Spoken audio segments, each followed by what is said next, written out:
Let me begin by reminding you why we had this tendency towards a natural order. The fundamental insight was that division of labor and human cooperation is beneficial for all people who participate in it. Division of labor implies higher productivity and provides mankind with a reason, so to speak, to peacefully cooperate with each other. Otherwise, if there would not be this higher productivity associated with division of labor, we would indeed get some sort of permanent war of each against each other. Mises writes, for instance, if it were not for this higher productivity of labor based on division of labor, men would have forever remained deadly foes of one another, irreconcilable rivals in their endeavors to secure a portion of the scarce supply of means of sustenance provided by nature. Each man would have been forced to view all other men as his enemies. His craving for the satisfaction of his own appetites would have brought him into an implacable conflict with all his neighbors. No sympathy could possibly develop under such state of affairs. And again, because of this higher productivity, this tendency is, so to speak, not necessary that people consider themselves as enemies, but can consider themselves as cooperative partner, if not even friends. And again, to hammer away on this point, let me once again briefly re-quote something that I have already quoted before in a slightly different connection, where Mises says that if one recognizes this principle of higher productivity, of cooperation based on division of labor, if one recognizes a principle which results in the union of all Germans or all proletarians and all forms of special nations, races or classes out of individuals, then this principle cannot be proved to be effective only within the collective groups. The anti-liberal social theories, the theories that somehow emphasize that there must be conflict between humans, the anti-liberal social theories skim over the problem by confining themselves to the assumption that the solidarity of interests within the group is so self-evident as to be accepted without further discussion, and by taking pains only to prove the existence of the conflict of interests between groups and the necessity of conflict as the sole dynamic force of historical development. But if war is to be the father of all things, the fruitful source of historical progress, it is difficult to see why its fruitful activity should be restricted within states, nations, races, and classes.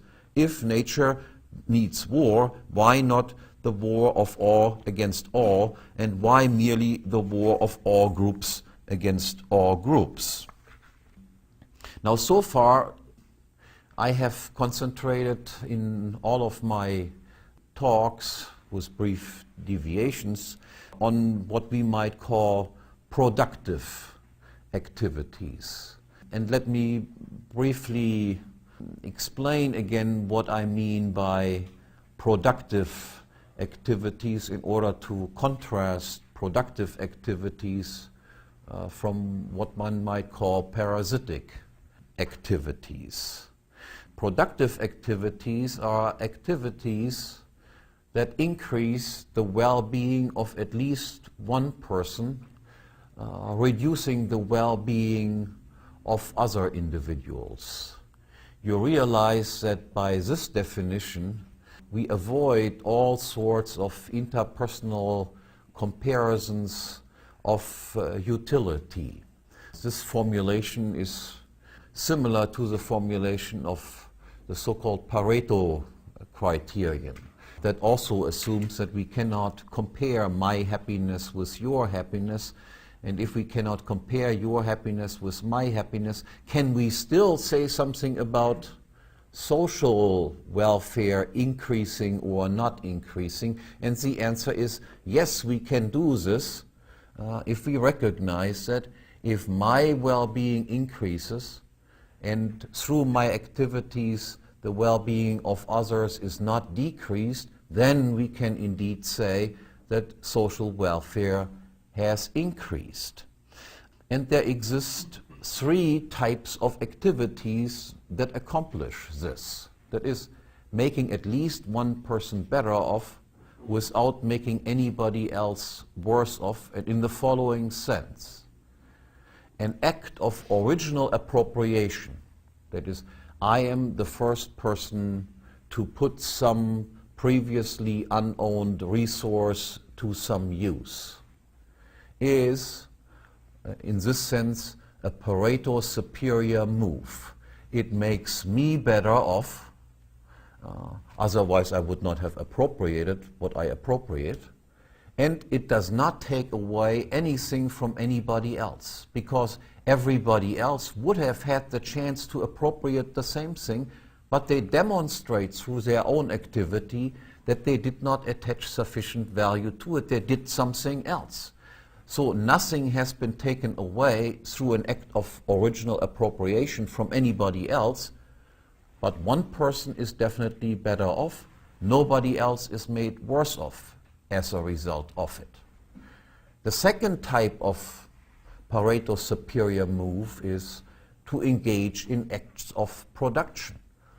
I use my own physical body with the help of originally appropriated resources and now transform something that was less valuable into something that I expect to be more valuable. Obviously, I am better off because of this, otherwise I would not have engaged in this act of production. And nothing is taken away from anybody else. Everybody else has exactly the same resources at their disposal that they had prior to my act of production. One person is better off, no one is made worse off. And finally, acts of voluntary contractual exchange also are productive in the sense that two individuals benefit from the exchange. Otherwise, this voluntary exchange would not have taken place. And again, no resources at the disposal of any third party are affected by this voluntary transaction between two individuals. So in this case, we have two individuals gaining in utility and satisfaction, and nobody losing in utility or satisfaction as a result of that. Because of this, these three types of activities can be referred to as productive activities, as activities that increase social well-being. In contrast, we have, of course, what we call parasitic activities, and I mean parasitic this time in a slightly different meaning from that I mentioned very early on as having been used by Carol Quigley. Remember, Quigley refers to parasitic activities as activities that somehow diminish the amount of goods in existence, like picking berries and not replacing it with anything. I would call this, under the current definition, as a productive activity. So he uses that term in a slightly different way, and at that time when I talked about that, the use of parasitic simply had a different explanatory purpose than the one that I'm using now. What I mean by parasitic in this context is activities that make some people better off at the expense of making other people worse off. And those activities would be obviously activities such as taking away what some other a person has originally appropriated, taking away what some other person has produced, or not waiting for the agreement of some potential exchange partner, but simply robbing him of whatever is his. In this case, we have, in all of these cases, we obviously have one person gains and another person loses.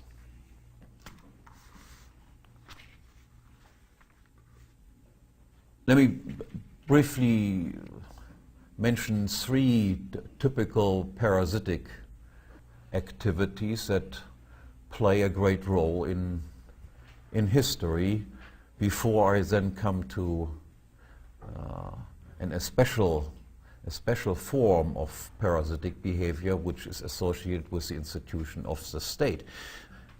Parasitic behavior would be, for instance, in the most drastic form, cannibalism. That is, people simply eating another person up.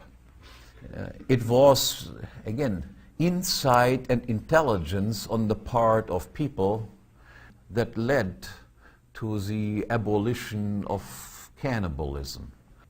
People realized that, yes, in the short run, cannibalism might be beneficial. But if you have slightly longer term perspectives, you would prefer slavery over cannibalism. This is indeed a stage of human development that for which we have anthropological evidence, that most cannibals realized at some point, after smarting up a little bit, that slavery was definitely superior over this, unless you are very, very hungry at this particular moment. So, but at least people even overcame this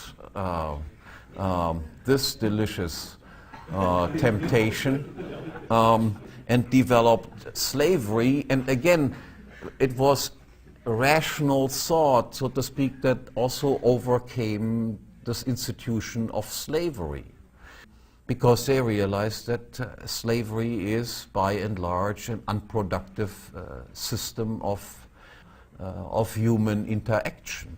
Again, slavery in the short run can, of course, be beneficial. If I can use you as my slave for a while, even if I would recognize that in the long run I would be better off if you were a free man and I would be a free man and we would cooperate with each other. In the short run, of course, slavery can have certain advantages. And again, it requires, so to speak, a certain development of intelligence, a certain lowering of our time preference, so to speak, in order to be willing to give up this immediate advantage that the institution of slavery might represent. Apart from slavery, of course, the most common form of parasitic behavior is plain crime and robbery and fraud and activities such as those. And again, we can say, of course, that the fact that most people abstain from these type of activities is based on insight, is based on the fact that they realize in the long run these things simply do not pay. If robbery would become, so to speak, a practice, we would all be in terrible shape. And we abstain even from engaging in robbery and fraud, even if we know that in the short run we might be able to get away with it. Again, insight, a certain amount of intelligence, a certain ability to delay gratification is necessary on the part of man in order to give up the temptations that these forms of parasitic behavior might represent. And because of this, because of a certain amount of intelligence and so forth, we have reached a stage where cannibalism has basically disappeared, where slavery has basically disappeared, and where fraud and robbery have become rare events conducted by just some few asocial individuals, and most people abstain from it. So civilization is maintained by rational insight, by having developed a certain state of intelligence and having lowered our time preference to a certain degree. And again, a quote to this effect by Mises, and then I will really come to the problem of the origin of the state, as I promised. Mises says here, "One may admit that in primitive men the propensity for killing and destroying and the disposition for cruelty were innate. We may also assume that under the conditions of earlier ages the inclination for aggression and murder was favorable to the preservation of life. Man was once a brutal beast, but one must not forget that he was physically a weak animal. He would not have been a match for the big beasts of prey if he had not been equipped with a peculiar weapon, reason. The fact that man is a reasonable being, that he therefore does not yield without inhibitions to every impulse, but arranges his conduct according to reasonable deliberation, must not be called unnatural from a zoological point of view. Rational conduct means that man, in face of the fact that he cannot satisfy all his impulses, desires and appetites, foregoes the satisfaction of those which he considers less urgent. In order not to endanger the working of social cooperation, man is forced to abstain from satisfying those desires whose satisfaction would hinder establishment of societal institutions.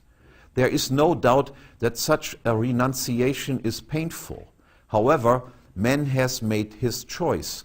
He has renounced the satisfaction of some desires incompatible with social life and has given priority to the satisfaction of those desires which can be realized only or in a more plentiful way under a system of the division of labor. This decision is not irrevocable and final. The choice of the fathers does not impair the sons' freedom to choose. They can reverse the resolution. Every day they can proceed to the transvaluation of values and prefer barbarism to civilization, or, as some authors say, the soul to the intellect, myth to reason, and violence to peace. But they must choose. It is impossible to have things incompatible with one another."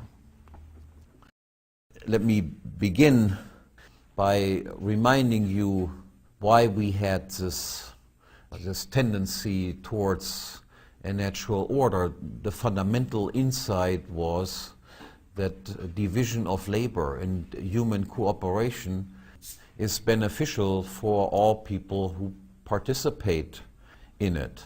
Division of labor implies higher productivity and provides mankind with a reason, so to speak, to peacefully cooperate with each other. If one recognizes this principle of higher productivity, of cooperation based on division of labor, if one recognizes a principle which results in the union of all Germans or all proletarians and all forms of special nations, races or classes out of individuals, then this principle cannot be proved to be effective only within the collective groups, the anti-liberal social sector. Otherwise, if there would not be this higher productivity associated with division of labor, we would indeed get some sort of permanent war of each against each other. Mises writes, for instance, if it were not for this higher productivity of labor based on division of labor, men would have forever remained deadly foes of one another, irreconcilable rivals in their endeavors to secure a portion of the scarce supply of means of sustenance provided by nature. each man would have been forced to view all other men as his enemies. His craving for the satisfaction of his own appetites would have brought him into an implacable conflict with all his neighbors. No sympathy could possibly develop under such state of affairs. And again, because of this higher productivity, this tendency is, so to speak, not necessary that people consider themselves as enemies, but can consider themselves as cooperative partner, if not even friends. And again, to hammer away on this point, let me once again briefly requote something that I have already quoted before in a slightly different connection, where Mises says that